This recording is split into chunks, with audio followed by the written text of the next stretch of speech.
Guys আসসালামু আলাইকুম।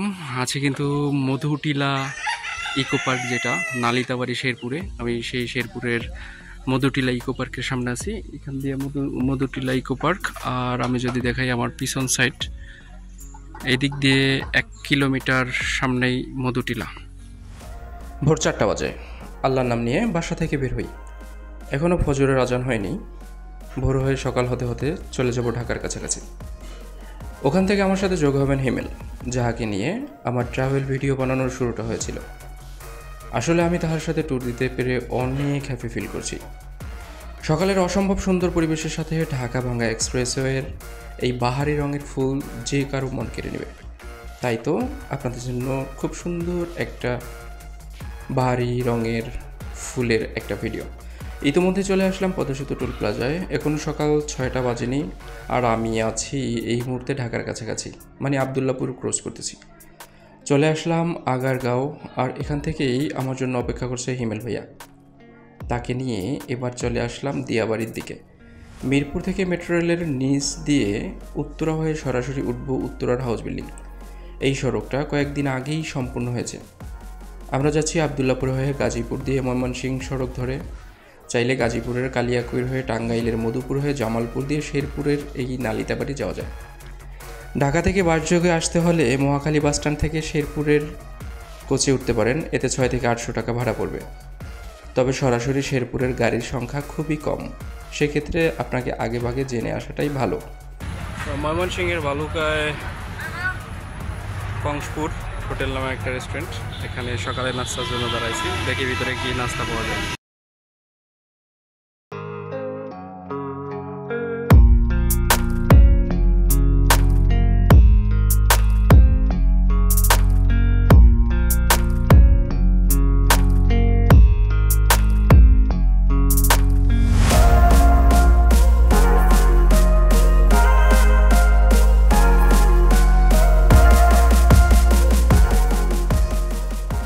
সকালের নাস্তা শেষ করেই আমরা দুজনে আবার আমাদের গন্তব্যের পথ চলতে শুরু করলাম।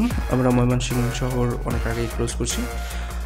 এই দিকে শেরপুর এবং কিশোরগঞ্জের লোকেশন ট্র্যাক করা আছে, তো এই জায়গাটা একটু খারাপ। প্রতিমধ্যে আমরা চলে আসলাম ব্রহ্মপুত্র নদ, যেটা পুরাতন ব্রহ্মপুত্র, এটা নতুন না। তো নতুন পুরাতন বুঝি না আমি, আমার জানা মতে ব্রহ্মপুত্র একটাই ছিল। তবে এখানে সাইনবোর্ডে, ব্রিজে ওঠার আগে সাইনবোর্ডে লেখা ছিল পুরাতন ব্রহ্মপুত্র।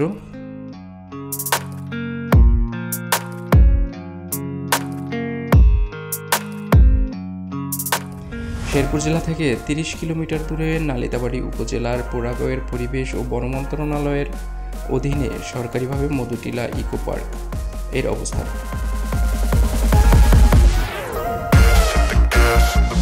আর শেরপুরের একটা বিখ্যাত নদী, যেটার নাম হচ্ছে ভোগাই নদী। আমরা সেই ভোগাই নদীর উপর মানে প্রথম ভাগে আছি। তো এই টার্নটা খুব ভাল লাগছে, একটু দাঁড়াবো। এই হচ্ছে ভোগাই নদীর চিত্রটা। এখানের মূল একটা বৈশিষ্ট্য হচ্ছে এখানে সব সময় লাল বালু উত্তোলন করা হয়। এখানে কিন্তু লাল বালু ভেসে আছে এবং লাল গুড়ি পাথর।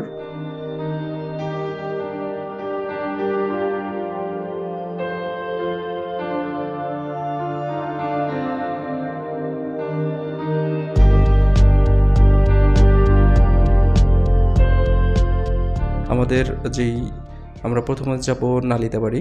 তো নালিতাবাড়ি যাওয়ার পথে কিন্তু এইরকম অসাধারণ কিছু দৃশ্য আমাদের চোখে পড়বে মাঝে মধ্যেই। আর দূর থেকে কেমন যেন পাহাড় আসলে হাতছানি দিয়ে ডাকছে। এগুলো কিন্তু টিলা না, ওগুলো কিন্তু ছোট ছোট পাহাড় একদম বর্ডার সাইডে পড়ছে, যেগুলো অবশ্যই ইন্ডিয়ার মধ্যে পড়ছে। তবে আমরা পাহাড়ে যাচ্ছি না, আজকে যাচ্ছি আমরা টিলা দেখতে, যেটা বলা আছে মধুটিলা।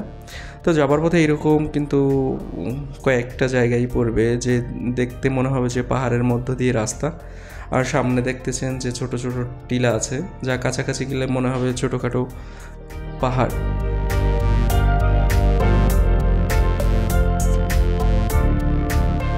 টিলা ইকো পার্ক নালিতাবাড়ি শেরপুরে আসছি। সেটা টানা 6 ঘন্টা, মোটামুটি 350 কিলোমিটার, প্রায় 350 কিলোমিটার পথ অতিক্রম করে। তো আমার পিছনে যে রাস্তাটা, এইখান থেকে মাত্র 1 কিলোমিটার সামনে কিন্তু মধুটিলা। যে মধুটিলা ঘুরবো, এরপর যাব অন্য একটা স্পট, যেটা আগেই বলছি যে গজনী অবকাশ শেরপুরের। তো সাথে থাকুন। মাত্র 1 কিলোমিটার সামনে কিন্তু চলে আসছি মধুটিলা ইকো পার্ক, যেটা ইকো পার্কের গেট। এটা এই সোজা সামনে রাস্তা চলে গেছে, আমরা পিছন দিক থেকে আসছি। আর এইখানে কিন্তু বাম সাইডেই আছে টিকিট কাউন্টার। তো টিকিট কাউন্টারের আমি পুরা চার্টটা দেখা দেওয়ার চেষ্টা করতেছি।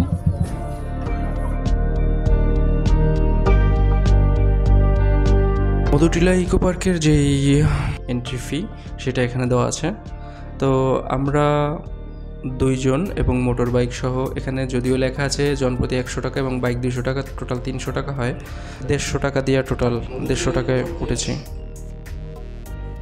মধুটিলা ইকো পার্কে শোভাবর্ধনকারী ও বিরল প্রজাতির বৃক্ষের বনায়ন, এছাড়া রয়েছে রেস্ট হাউস, বাসগৃহ, বিভিন্ন বন্যপ্রাণীর ভাস্কর্য বা প্রতিকৃতি, পর্যবেক্ষণ টাওয়ার, আকর্ষণীয় ride, star bridge, canteen, mini চিড়িয়াখানা, কার পার্কিং এবং বসার স্থান। মধুটিলার লেকে ঘুরে বেড়ানোর জন্য রয়েছে 5টি দেশীয় নৌকা ও 3টি প্যাডেল বোট। সবুজের সমারোহ আর পাহাড়ের হাতছানিতে প্রতি বছর সারা দেশ থেকে সৌন্দর্যপ্রিয় মানুষ মধুটিলায় বেড়াতে আসেন। আমরা একটু ভিতরে বাইক নিয়ে চলে আসছি, যে আমার বাইক রাখা। তো বাইক নিয়ে আসলে সুবিধা যে বাইক দিয়ে ঘোরা যায়।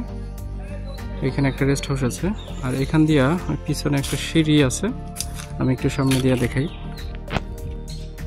এই হচ্ছে একটা সিঁড়ি, এই সিঁড়ি দিয়ে অনেক নিচে নামা যায়। ছোট বড় অনেক টিলা আছে, যে অনেক মানুষ নেমে উঠতেছে। আমরাও যাবো, আমাদের বাইক এখানে রেখে আসছি, আর এখান থেকে একটু নিচে নামবো, নাইমা আবার উঠবো। ওই পাশে মোটামুটি দেখা যাইতেছে, ওই পাশের টিলাটাতেও কিন্তু সিঁড়ি দেওয়া আছে।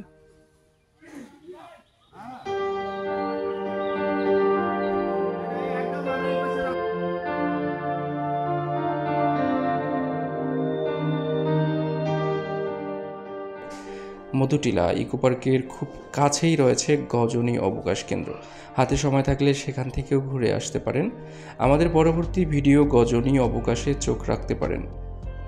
মধুটিলায় দিনের বেলা ব্যবহারের জন্য ভ্রমণকারীদের জন্য রয়েছে মহুয়া রেস্ট হাউস, তবে এখানে রাত্রি যাপন করা যায় না এবং রেস্ট হাউস ব্যবহার করতে চাইলে শেরপুর ডিসি অফিস থেকে অনুমতি নিতে হয়। হচ্ছে এখানে পাহাড় বা টিলা যেটাই বলি, ওঠার জন্য কিন্তু সুন্দর সিঁড়ি আছে। আমরা উঠতেছি একটা বড় সড়ো টিলার উপরে। আর এই সিঁড়িগুলো কিন্তু অন্যান্য পাহাড় যখন আমরা ট্রেকিং করি, তখন দেখি নর্মালি এই সিঁড়িগুলো থাকে না, মাটি কেটে কেটে সিঁড়ির মতো বানানো হয়, যা বৃষ্টি আসলে অবস্থা খুবই খারাপ। তবে সেটা কিন্তু একদম ন্যাচারালি, এই জন্য সেটা সবচেয়ে বেশি ভালো লাগে। আর এটা যেহেতু বলা হয়েছে ইকো পার্ক, মানে ইকো পার্ক সিস্টেমে এই টিলাগুলা, সেক্ষেত্রে এগুলো কিন্তু সিঁড়ি করে বানানো হয়েছে। আমি নিচ থেকে এই উপর পর্যন্ত উঠে আসছি, দেখতে খুব কাছে হলেও মোটামুটি একটু ভালোই পরিশ্রম করা লাগে। আর উপরে উঠেই প্রচণ্ড গরম। এখান থেকে লেবুর শরবত খাওয়ার জন্য বলছি। এই একটা দোকান আছে, ওই সামনে একটা দোকান আছে। উপর সাইডটা কিন্তু ভিউটা কিন্তু চরম একটা ভিউ আসে, আমি দেখাইতেছি। মধুটিলার যে সবচেয়ে উঁচু টিলাটা, আমরা সেই টিলার উপর এখন আছি। এই প্রত্যেকটা টিলায় কিন্তু যাওয়ার জন্য ছোট ছোট রাস্তার মতো করে দেওয়া আছে, ইটের রাস্তা, এবং তার উপরে কংক্রিটের ঢালাই আছে। আমি যদি দেখাই, এই যে যেরকম দেখা যাইতেছে সিঁড়ি, আবার সমতল জায়গাতে আছে ইটের সোলিং পাতানো রাস্তা। ঠিক এরকমই একটা থেকে আরেকটা যাওয়া যায়, যে কারণে বড় বড় পাহাড়ে বৃষ্টির সময় ওঠানামার জন্য অনেক সমস্যা হয়। এখানে সেই ধরনের কোনো সমস্যা নেই।